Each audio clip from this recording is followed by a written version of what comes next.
Adrien, are you done packing yet? You're heading to Mom's tomorrow, remember? Make sure you don't forget anything. I don't need you to remind me. Everything's ready. But are you really sure it's okay for me to stay at your mother's place? I mean, we're getting divorced. Living with your mom, even if it's temporary, just feels wrong. And I'm not even sure May is going to like being there in that kind of an atmosphere. Seriously? We've talked about this a dozen times already. I know, I don't want to be disrespectful to her, that's all. And what do you expect to do then? May's barely a year old. You think you're gonna find a place on your own just like that? You don't have a job, Adrien. Who's gonna rent to someone with no income, no guarantor, and a toddler?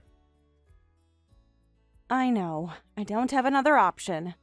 Exactly. Your parents are gone, you never kept in touch with any extended family, and you've been a stay-at-home mom since we got married. That's why I'm letting you stay with my mom until you find work and get back on your feet.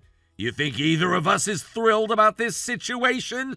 Don't mistake kindness for weakness. I do appreciate it, but let's not forget, you're the one who cheated and threw me out of the house.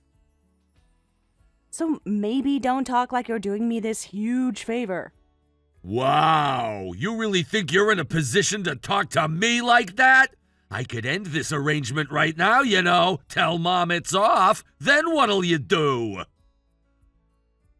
I'm sorry, that was too much. But can't I just stay in this house just until I find a job? You wouldn't even have to come back here. I'll pay rent, whatever it takes.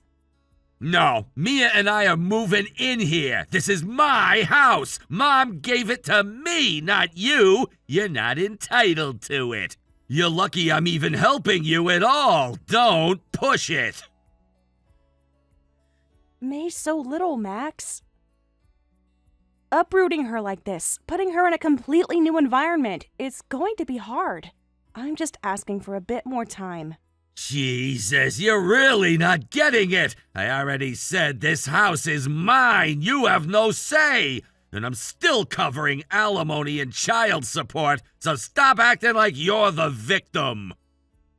Okay. Good. Just remember to stay in line when you're at Mom's. She's never liked you much. If you piss her off, she'll throw you out in a heartbeat. Don't say I didn't warn ya. I understand. I'll be gone by tomorrow. Thanks for everything, I guess. Yeah, try not to cause any trouble. Just remember, you're only there because we allow it, so know your place.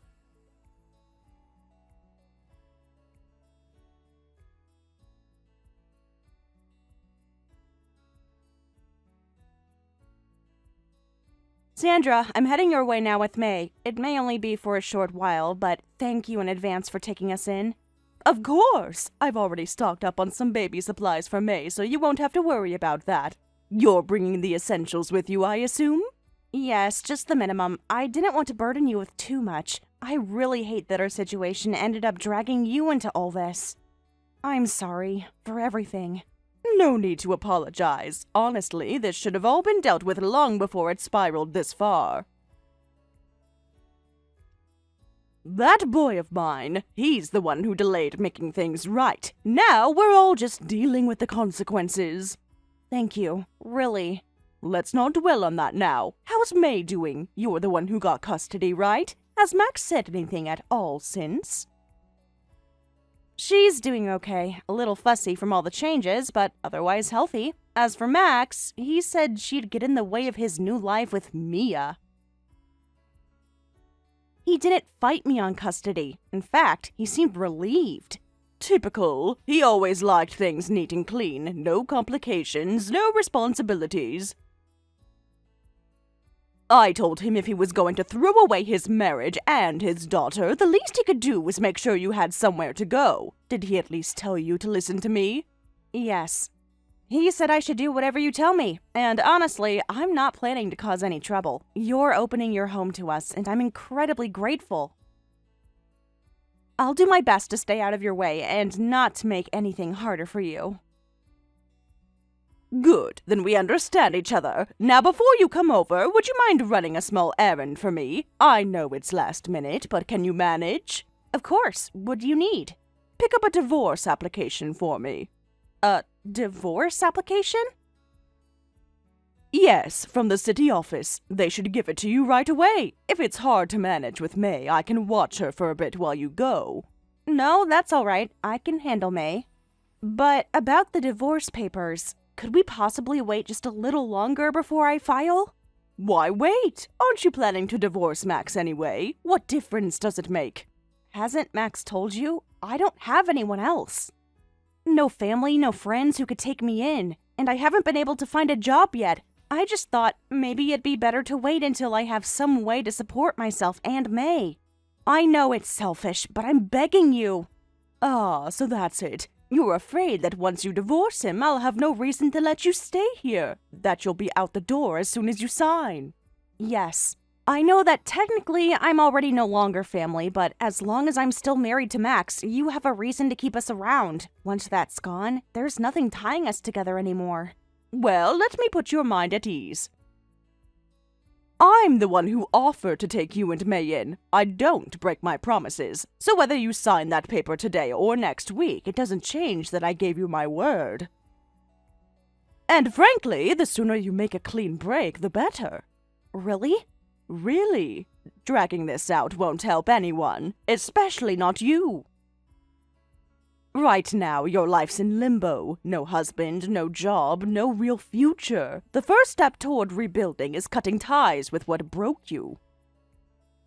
Thank you. I don't even know what to say. You don't have to say anything. Just go get it done. I've got your room to set up before you arrive, and I don't have all day. Time isn't exactly something we can waste right now, is it? No, you're right. I'll go.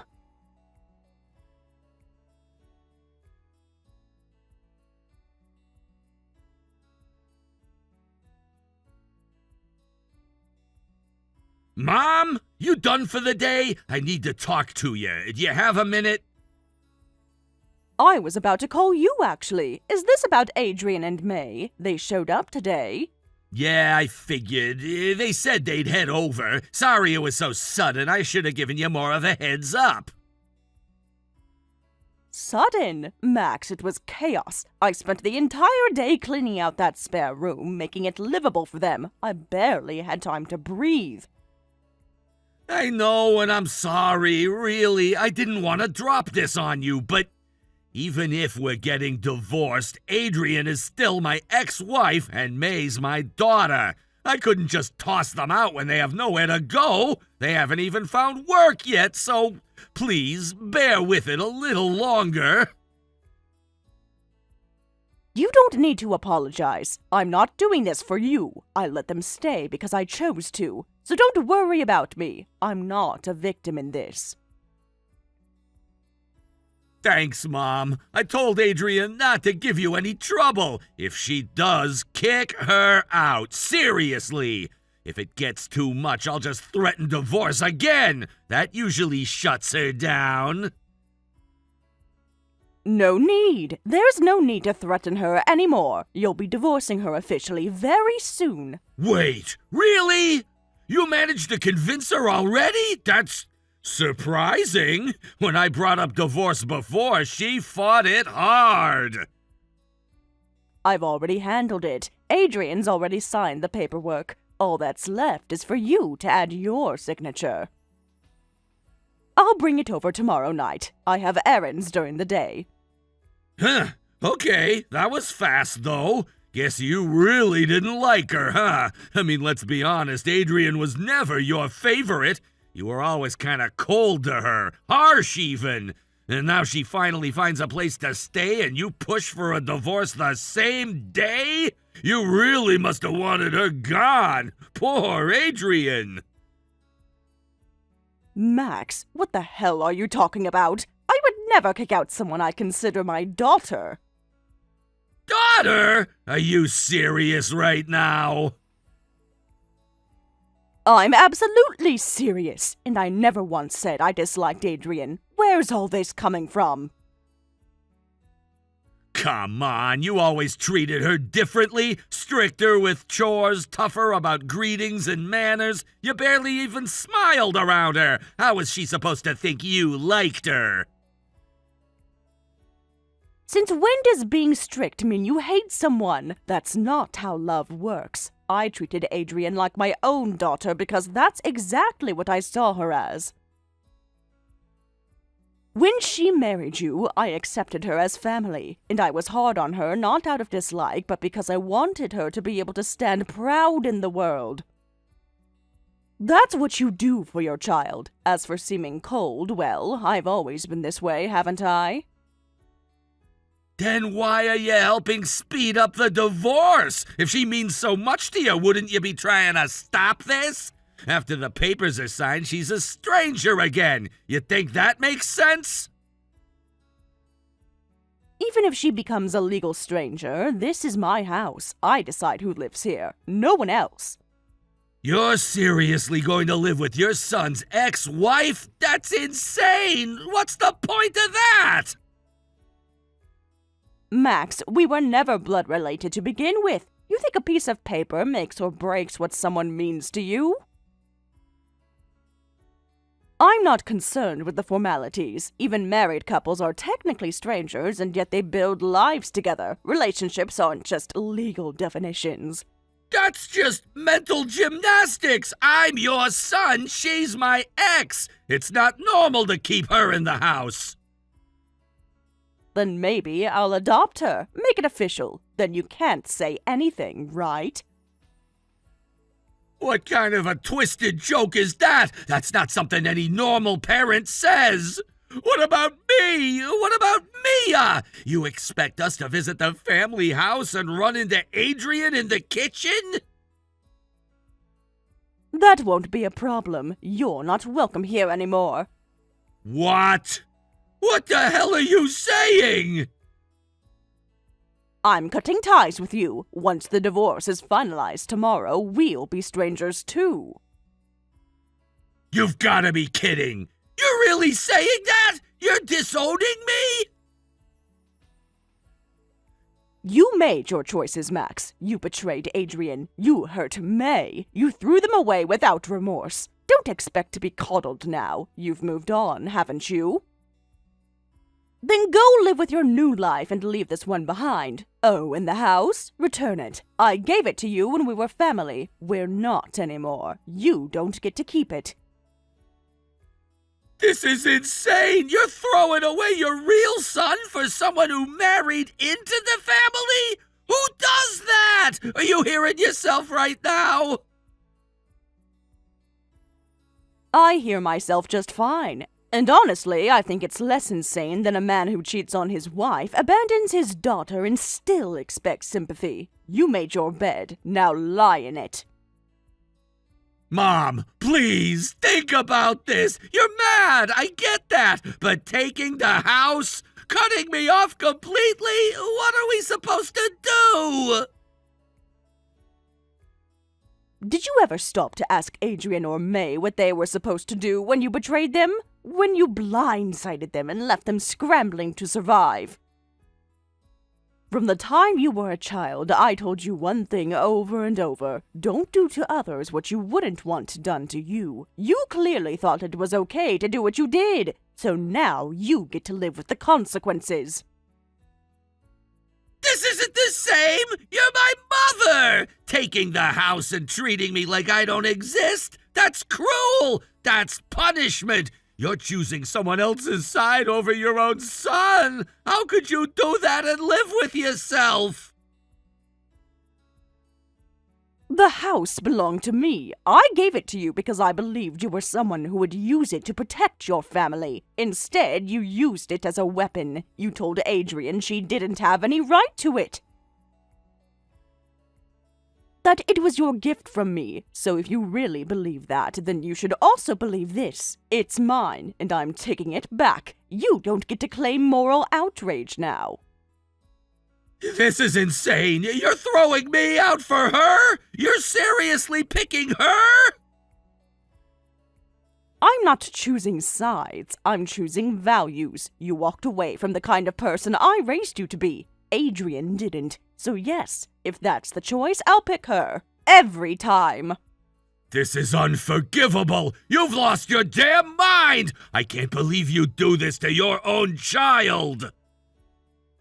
I didn't lose my mind, Max. I finally found clarity. And trust me, what I can't forgive is watching the son I raised treat a woman like trash and act like he's the victim. You made your choices. Now live with them.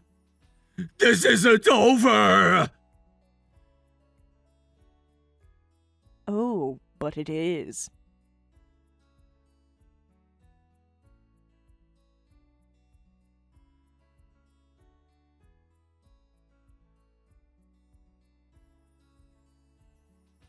Mom says she's gonna legally adopt you and cut ties with me. I tried calling her all day yesterday, but she never responded. I even came over last night. I stood outside that door for nearly an hour, but she wouldn't let me in. I know you saw the messages I sent. Why didn't you reply? You knew I was desperate. You knew I needed someone. Why would you ignore me? Because Sandra told me not to respond. She said I didn't owe you anything anymore, so I didn't.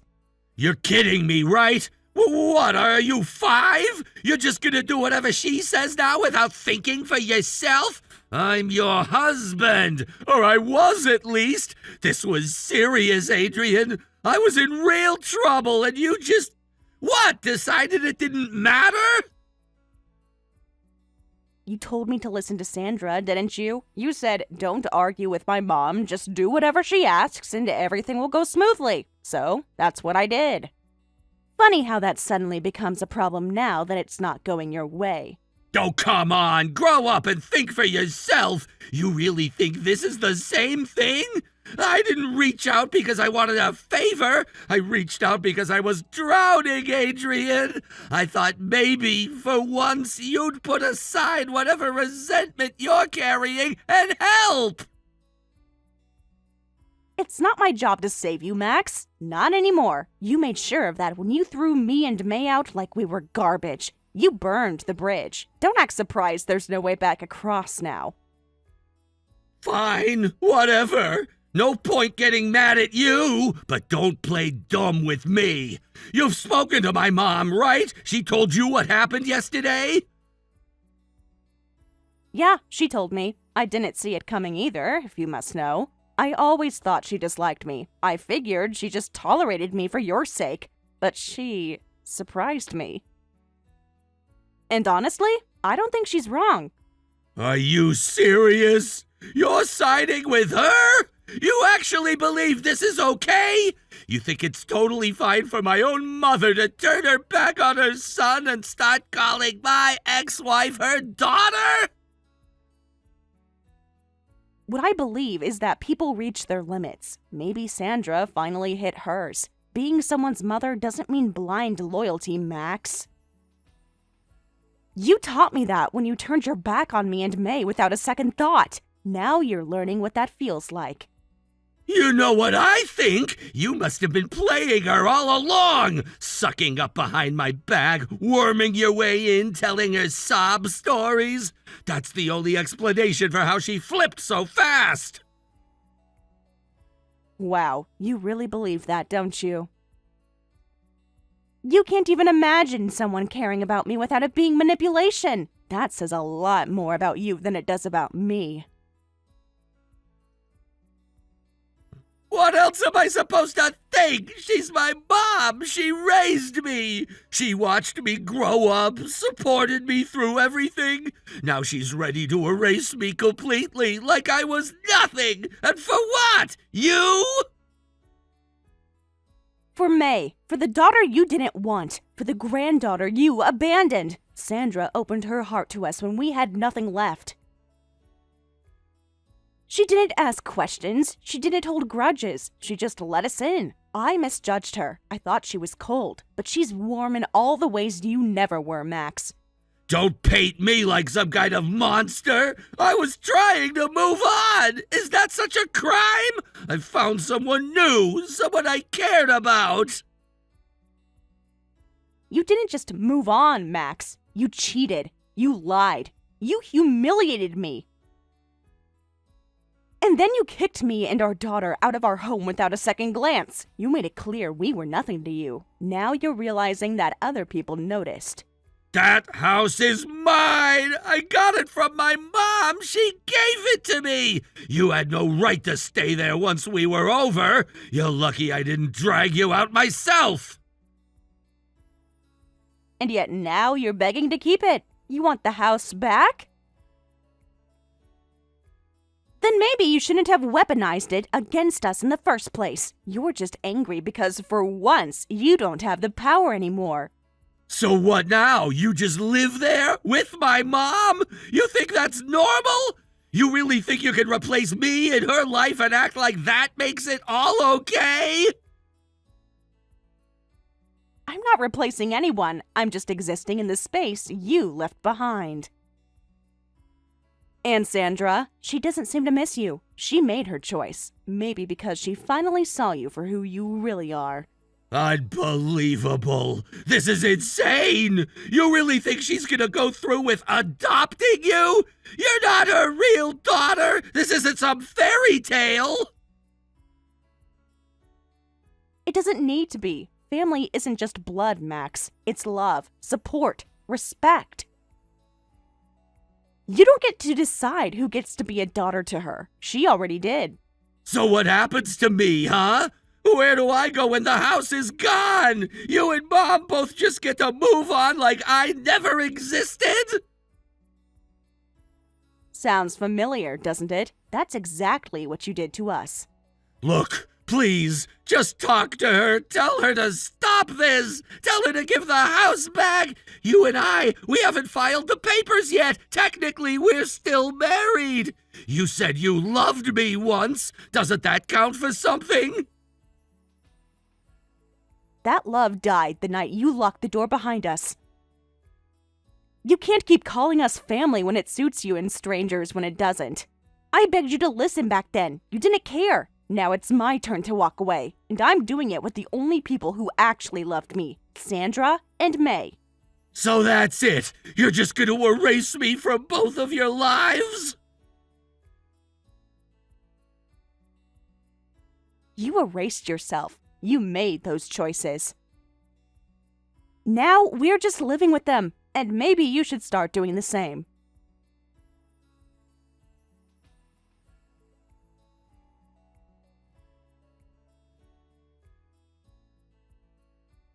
Adrien, hey, can we talk? Please, just a minute. I know I'm the last person you want to see right now, but I didn't know where else to go. What do you want, Max? Look, I know I screwed up, okay? I've been sleeping in my car for the past 2 nights. Mia's staying with a friend, and she won't even look at me. Mom won't answer my calls. I've got nothing left, Adrien. I don't know where else to go. Do you think I'm the answer? After everything you did, after throwing me and May out like garbage, now you want to come crawling back?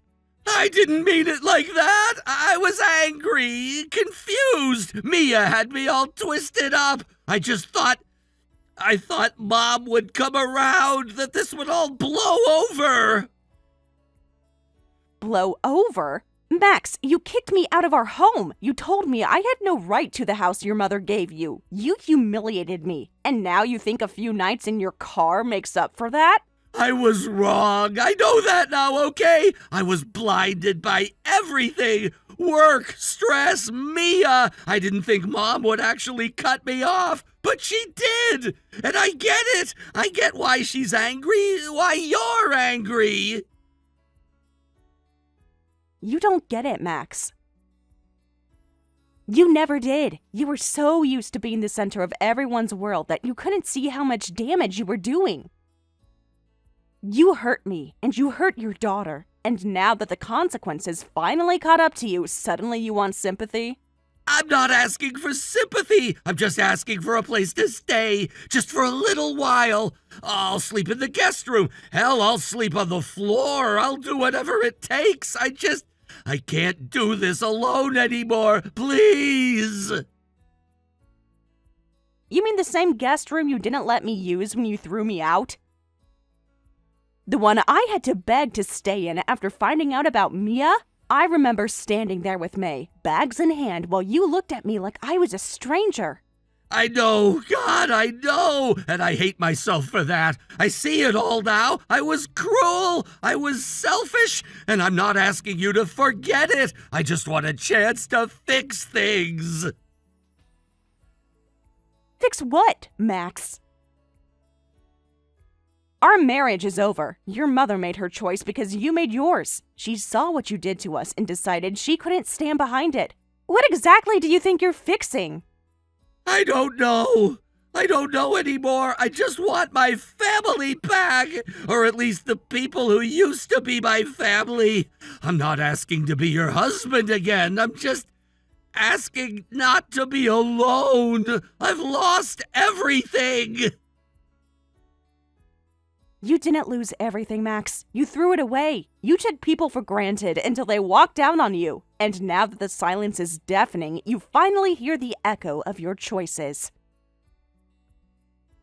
So that's it. You won't even give me a chance? You're really gonna let me rot out there while you and Mom play happy family without me? Don't twist this. This isn't about revenge. It's about survival. May needs a stable home. I need peace. And Sandra, she finally stood up for what's right.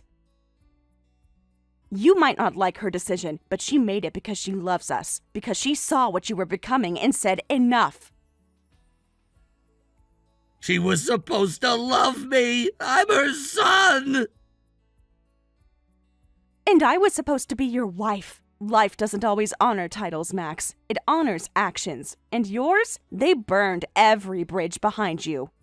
So what, you want me to just disappear? Let you and Mom pretend I never existed?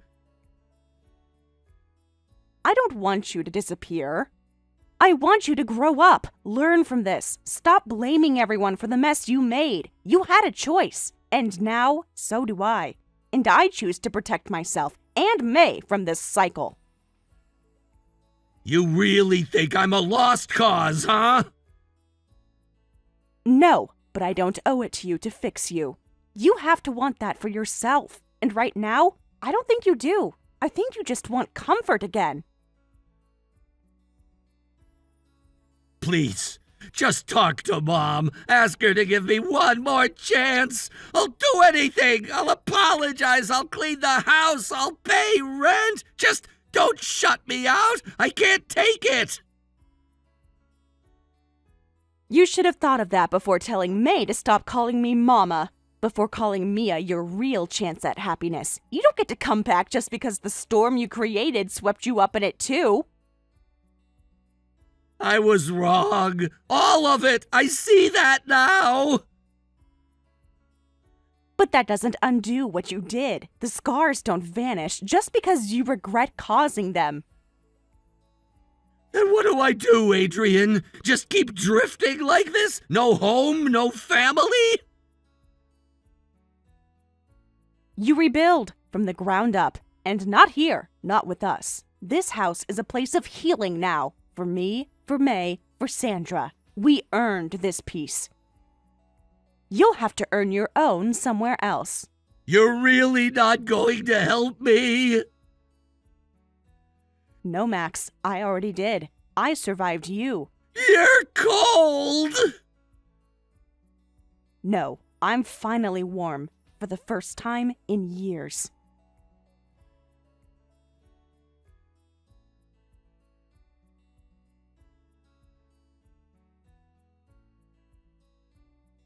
Looking back, it's clear how much my mother-in-law's intervention changed everything. Before she stepped in, Max was slipping further and further away, tangled in his own problems and the lies he had spun. The situation felt like it was spiraling out of control. Max was distant, unreliable, and emotionally absent. I had thought that maybe, just maybe, things would improve, but his actions showed me otherwise. When my mother-in-law arrived at his door, she wasn't just there to demand a signature. She was there to take back control of a family that had gone off the rails. She saw Max for what he had become and refused to let him destroy everything any further. The divorce papers were not just paperwork. They were a symbol of a hard boundary being drawn. For my son, that day was devastating. To a 10-year-old, family means security, love, and trust. To see the adults around him fighting and breaking apart those bonds was confusing and frightening. I tried to stay strong for him, but in the quiet moments, I could see the sadness in his eyes. It's a pain that no child should have to endure. Mia's departure added another layer of tragedy. She was older, perhaps more aware of what was happening, and her leaving left the family home eerily silent. My mother-in-law believed that losing Mia was what finally shook Max awake, made him realize he was about to lose everything. That moment was a tipping point.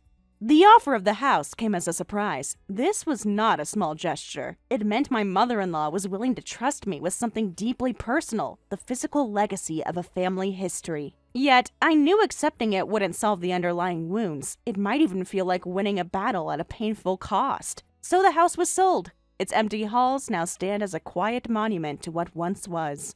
A reminder of a fractured family, broken promises, and shattered dreams. Max's fall from grace has been severe. The man who once held so much power in our family is now reduced to renting a small apartment and living in solitude. It's a harsh consequence of his own making, but in the end, it feels like poetic justice. He pushed everyone away and now faces the repercussions alone.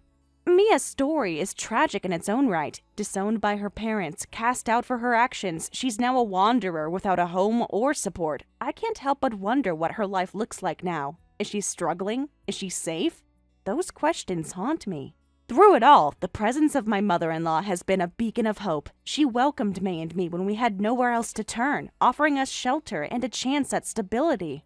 Her strength and kindness have carried us through the darkest days. Raising May as a single mother isn't easy, but I find solace in knowing that I'm not alone. We have a home filled with love and acceptance, even if it's not the home we once dreamed of. My mother-in-law's support has been invaluable, and the bond we share has become a family in the truest sense. Though not bound by blood, she has become my mother in every meaningful way. I am proud of the woman she is, strong, compassionate, and fiercely protective. She has shown me that family is more than genetics. It's about loyalty, sacrifice, and love. In the end, the pain of betrayal gave way to the unexpected gift of new family ties, and for that, I am truly grateful.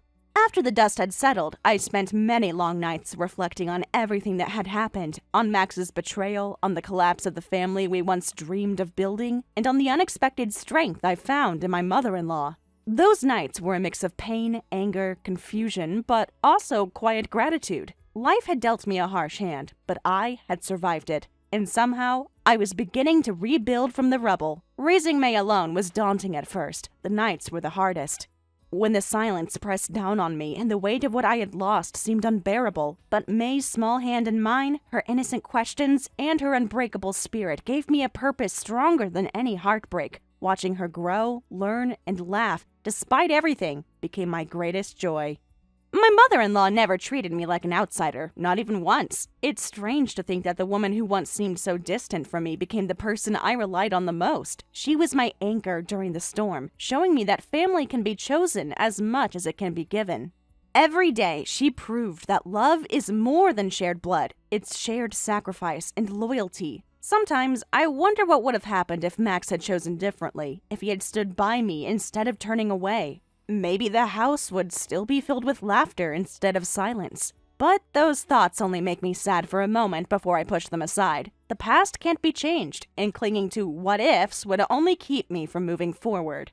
My mother-in-law's influence on May has been profound. She stepped in not only as a caregiver, but as a grandmother figure who showers May with affection and wisdom. May adores her and often talks about how lucky she feels to have her. I see in May's eyes a reflection of the strength and kindness that my mother-in-law embodies, and I am hopeful for the kind of person May will become. Financially, life hasn't been easy. The house sale brought some relief, but with the divorce finalized, I faced the challenge of managing everything on my own. Balancing work, childcare, and daily responsibilities has been exhausting, but through it all, I have learned resilience. I am learning to stand tall, not just for myself, but for May. Max's absence in our lives has left a void, but strangely, it has also brought a kind of peace. There is no longer the tension, the lies, or the broken promises. Instead, there is space to heal. I no longer have to question where he is or what he's doing. That uncertainty is gone, replaced by the steady certainty of my own efforts and the support of my new family. Mia's situation remains a shadow that lingers in the background. Though we are no longer in contact, I can't forget the pain she must be enduring. Disowned by her parents, her future uncertain. It's a stark reminder of how choices ripple through lives. I hope one day she finds peace and perhaps forgiveness, both from her family and from herself. Looking back, the entire ordeal has taught me the true meaning of family and love. It's not the perfect picture painted by fairy tales. It's messy, painful, sometimes unforgiving, but it can also be beautiful in its imperfection. My relationship with my mother-in-law has deepened into something I never expected. I see her not just as my husband's mother, but as my closest ally, my mentor, and a guardian for May and me. She has her flaws, of course, but her heart is enormous and her loyalty unshakable. She's also taught me about forgiveness, not just for others, but for myself. For a long time, I carried guilt and shame, wondering if I had failed as a wife or mother. But through her kindness and steady presence, I've come to understand that sometimes life's challenges aren't our fault. Sometimes we are simply caught in the crossfire. May is thriving despite the turbulence of her early years. She's a bright, curious child with a big heart. Every time I watch her play or hear her laugh, I am reminded of why I fight so hard. For her future, for our happiness, and for the family we are rebuilding together. Sometimes I catch myself dreaming of what life might have been if Max had stayed, but those dreams no longer hold power over me. Instead, I choose to focus on the life I am building, a life filled with honesty, love, and hope. The pain of betrayal still stings occasionally, but it no longer defines me. I am stronger than that. I am a mother, a survivor, and a woman who has found new family in unexpected places. My mother-in-law often reminds me that the past is a chapter, not the whole story, and as I write the next chapters of my life, I do so with a sense of purpose and courage I never knew I had. Together, May, my mother-in-law, and I are creating a new kind of family, one built not on convenience or blood alone, but on love, resilience, and the shared belief that no matter what happens, we will face it together. Looking ahead, I don't know what the future holds, but I do know that whatever comes, I will face it with strength and grace. I will protect May, nurture her dreams, and honor the woman who has become my greatest support. Life's journey is unpredictable, filled with twists and turns, but with love as our guide, we can navigate even the darkest paths and find light on the other side. And that is exactly what we intend to do. Life's journey is unpredictable, filled with twists and turns. But with love as our guide, we can navigate even the darkest paths and find light on the other side. Every step forward is a testament to our resilience, a promise that no matter what, we will always rise and rebuild together. Thank you for watching and listening. We hope you enjoyed the video. Don't forget to like this video and subscribe. Also, feel free to leave a comment about what you thought of the story. We look forward to seeing you at the next story.